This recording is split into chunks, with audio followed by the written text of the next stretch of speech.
Mis hermanos, ¿cómo están? Gracias por venir. Vamos a continuar estudiando el libro de Marcos. Y recuerden, mis hermanos, de compartir. Compartan con aquellos que necesitan escuchar la palabra de Dios. Y también si necesitan una copia de esta presentación, vayan al internet a escuelasabatica2000.org y obtengan su copia completamente gratuita. Hoy día vamos a estudiar apresado y juzgado. Jesús fue apresado y juzgado. Y vamos a orar, mis hermanos.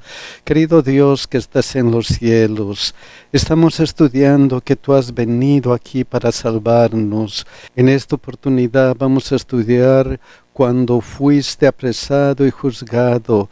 Queremos que abras nuestro entendimiento para que este estudio llene nuestros corazones. Ayúdanos, Señor, a consagrarnos a ti. Señor, cuida de nuestros hermanos que tienen pedidos especiales. Bendice a aquellos que han puesto su pedido en el internet. Y también, Señor, cuida de nuestros hijos. En el nombre de Jesús, amén. El versículo de memoria, Marcos 14:36. Abba Padre, todas las cosas son posibles para ti. Aparta de mí esta copa, sin embargo, no lo que yo quiero, sino lo que tú quieras. Estamos estudiando cuando Jesús fue apresado y juzgado. Y el primer día titula Inolvidable, una cosa inolvidable. Vamos a ver qué es.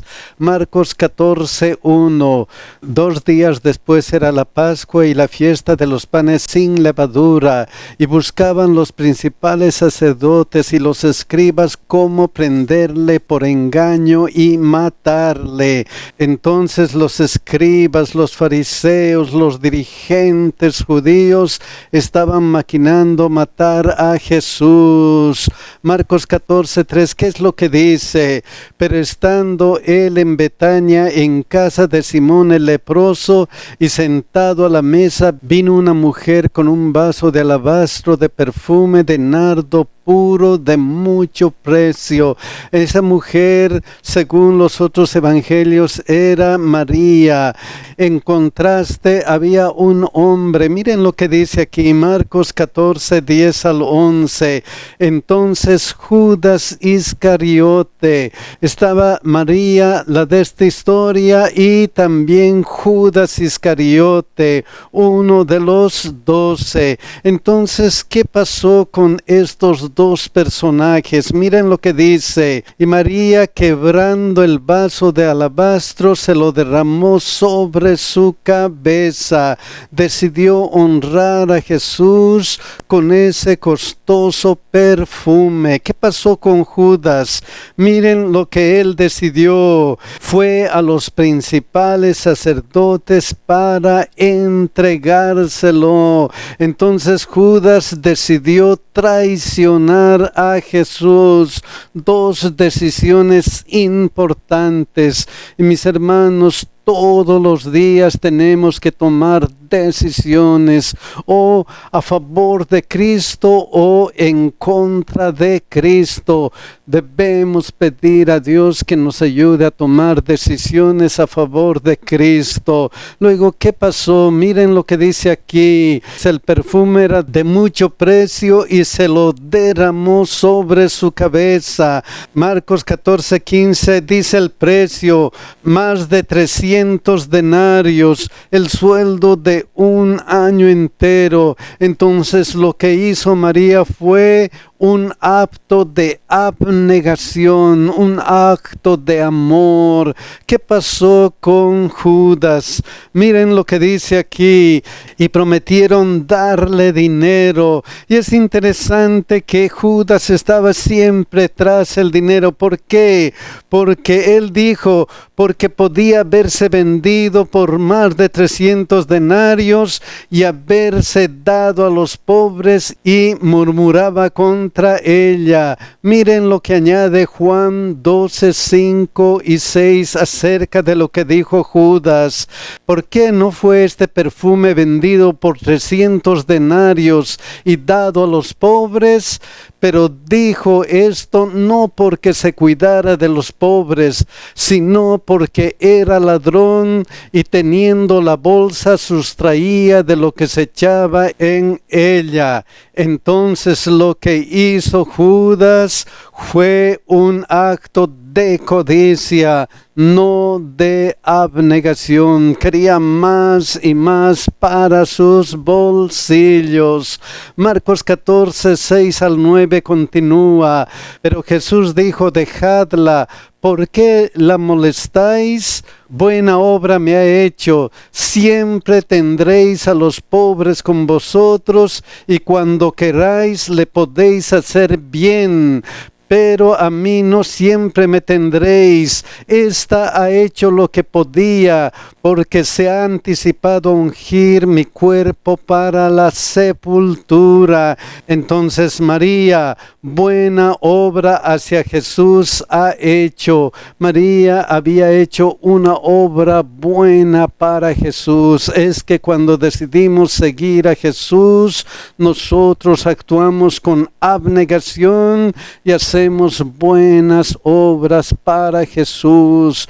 Pero si decidimos ir en contra de Jesús, ¿qué es lo que hacemos? Miren lo que dice aquí. Y Judas buscaba oportunidad para entregarle. Judas buscaba un buen momento para traicionar a Jesús. Qué contraste entre estas dos personas. Pero lo que se dice de María también se aplica a Judas. Miren lo que dice aquí. De cierto os digo que donde quiera que se predique este evangelio, en todo el mundo también se contará lo que está hecho para memoria de ella. Entonces estas dos historias serían parte de la proclamación de las buenas nuevas de salvación cuando se predique este evangelio. Y mis queridos hermanos, cuando nosotros hacemos buenas obras para Jesucristo, son testimonios que predican el evangelio de Cristo. El segundo día dice la última cena. Vamos a ver Marcos 14, 12. El primer día de la fiesta de los panes sin levadura, cuando sacrificaban el cordero de la Pascua. Entonces vamos a ver el sacrificio del cordero de la Pascua y el sacrificio, ¿qué es lo que simbolizaba? Miren lo que dice Éxodo 24, 8. Entonces Moisés tomó la sangre y roció sobre el pueblo y dijo: he aquí la sangre del pacto que Jehová ha hecho con vosotros sobre todas estas cosas. La sangre del cordero siempre ha sido un símbolo de salvación. Por eso la sangre del cordero está vinculada con la salvación, como en este caso la salvación que Dios hizo con el pueblo de Israel al librarles de la esclavitud de Egipto. Pero ¿quién era el Cordero? Juan 1:29 dice: he aquí el Cordero de Dios que quita el pecado del mundo. ¿Quién era el Cordero? Jesús es el Cordero de Dios para salvación, para quitar el pecado del mundo. Marcos 14, 22 al 24 muestra cómo Jesús dirige esta Pascua.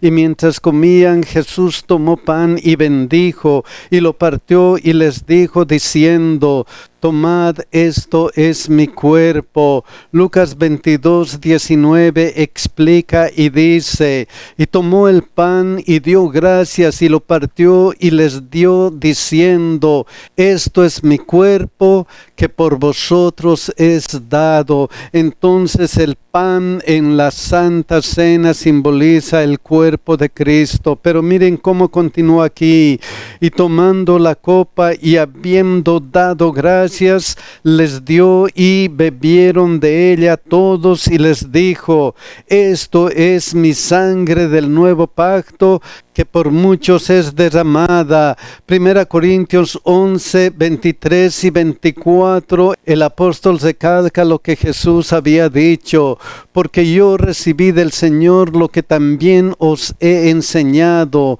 que el Señor Jesús, la noche que fue entregado, tomó pan, y habiendo dado gracias, lo partió y dijo: tomad, comed, esto es mi cuerpo que por vosotros es partido. Haced esto en memoria de mí, haced esto en memoria de mí. Entonces Jesús instituye el servicio de la Santa Cena para recordarnos el sacrificio que hizo para salvarnos. Luego, 1 Corintios 11, 25 al 26 continúa: asimismo, tomó también la copa después de haber cenado, diciendo: esta copa es el nuevo pacto en mi sangre. Esta copa que simboliza mi sangre es el nuevo pacto. ¿Qué clase de pacto? ¿Qué clase de pacto? Miren lo que dice Hebreos 10, 14 al 17. Porque por una sola ofrenda hizo perfectos para siempre a los santificados, y nos atestigua lo mismo el Espíritu Santo, porque después de haber dicho: este es el pacto que haré con ellos después de aquellos días, dice el Señor, pondré mis leyes en sus corazones y en sus mentes las escribiré. Añade: y nunca más me acordaré de sus pecados y transgresiones. Entonces el sacrificio de Cristo, la sangre en la cena, representa el nuevo pacto de perdón que pone en el corazón la ley de Dios, que nos capacita para guardar la ley de Dios. Mis queridos hermanos, si queremos ser buenos cristianos, si nosotros queremos guardar la ley de Dios tal como dice la Biblia, lo único que tenemos que hacer es entregarnos continuamente a Dios, porque Él va a poner sus mandamientos en nuestro corazón, en nuestra mente, y nos va a ayudar a ser buenos cristianos. En este caso, eso es lo que simboliza la cena del Señor. Luego miren lo que dice: haced esto todas las veces que la bebieres en memoria de mí. Así pues, todas las veces que comieres este pan y bebieres esta copa, la muerte del Señor anunciáis hasta que Él venga. Entonces participaremos de la cena hasta que Jesús vuelva. Pero la historia continúa. Marcos 14, 27 al 31 dice: entonces Jesús les dijo: todos os escandalizaréis de mí esta noche, porque escrito está: heriré al pastor y las ovejas serán dispersadas. Pero después que haya resucitado, iré delante de vosotros a Galilea. Entonces se escandalizarán porque yo voy a morir. Pero ¿qué pasó? Entonces Pedro le dijo: aunque todos se escandalicen, yo no. Pedro, aunque todos lo hagan, yo no, nunca voy a caer.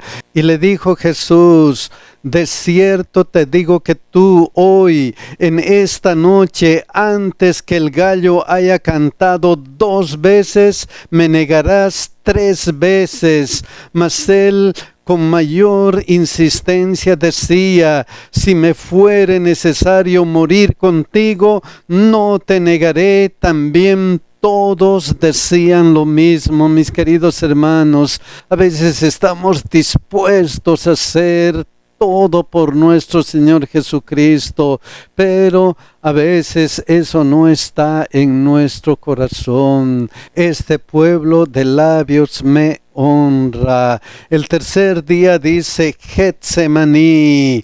Marcos 14, 32 al 34 dice: vinieron pues a un lugar que se llama Getsemaní, y dijo a sus discípulos: sentaos aquí entre tanto que yo oro. Entonces la oración de Jesús en el Getsemaní, y tomó consigo a Pedro, a Jacobo y a Juan, y comenzó a entristecerse y a angustiarse, y les dijo: mi alma está muy triste hasta la muerte, quedaos aquí y velad. Entonces Jesús se entristece y se angustia, su alma está muy triste hasta la muerte. ¿Qué necesitaba Jesús en ese momento? Él necesitaba el apoyo de sus discípulos. Miren lo que dice Filipenses 4:14 con relación a ese apoyo: bien hiciste en participar conmigo en mi tribulación. Es bueno apoyar a las personas cuando tienen problemas en sus tribulaciones. Jesús necesitaba ese apoyo, pero ¿qué pasó? Jesús acudió 3 veces a sus discípulos en busca de consuelo. Marcos 14, 35 al 36 dice: yéndose un poco delante, se postró en tierra y oró que si fuera posible pasase de él aquella hora, y decía: Abba, Padre, todas las cosas son posibles para ti, aparta de mí esta copa. Jesús estaba en angustia, su alma estaba triste. Miren cómo dice y explica Lucas 22:44 este momento: y estando en agonía oraba más intensamente, y era su sudor como grandes gotas de sangre que caían hasta la tierra. ¿Por qué, mis hermanos, estaba él con esa angustia? ¿Por qué reflejaba esa agonía? ¿Y por qué él estaba orando más intensamente? ¿Por qué? Miren qué es lo que estaba pasando. Isaías 53, 4 al 5: ciertamente llevó él nuestras enfermedades y sufrió nuestros dolores, y nosotros le tuvimos por azotado, por herido de Dios y abatido. Mas el herido fue por nuestras rebeliones, molido por nuestros pecados. El castigo de nuestra paz fue sobre él, y por su llaga fuimos nosotros curados. El destino de un mundo perdido tembló en el Getsemaní. Por eso la angustia de Jesús, él sentía esa gran responsabilidad de salvarnos. Él estaba llevando el pecado, y lo que hace el pecado es separar de Dios. Él sentía esa separación de su Padre, y por eso él estaba en esa gran angustia. Pero ¿qué dijo él? Mas no lo que yo quiero, sino lo que tú. Jesús se sometió a la voluntad del Padre para salvarnos a cada uno de nosotros. Qué amor el de Jesús para salvarnos a cada uno de nosotros. Oh, mis queridos hermanos, Jesús sufrió lo que nosotros debíamos haber sufrido. El cuarto día dice: dejando todo para huir de Jesús.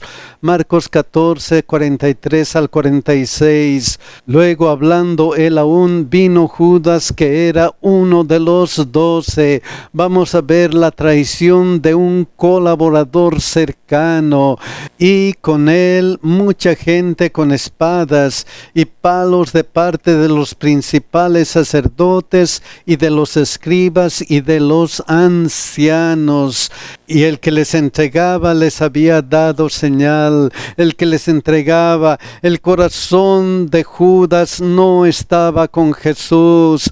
Recordando Juan 12, 5 y 6, porque no fue este perfume vendido por 300 denarios y dado a los pobres, pero dijo esto no porque se cuidara de los pobres, sino porque era ladrón y teniendo la bolsa sustraía de lo que se echaba en ella. Finalmente esa su codicia venció al amor que podía tener por Cristo. El amor de Judas al dinero era más fuerte que el amor a su Salvador. Pero ¿cómo fue esa entrega? Les había dado señal diciendo: al que yo besare, ese es, prendedle y llevadle con seguridad. Entonces la traición fue un acto pensado y deliberado. Y luego, ¿qué pasó? Y cuando vino, se acercó luego a él y le dijo: maestro, maestro, y le besó. Qué pena, mis hermanos.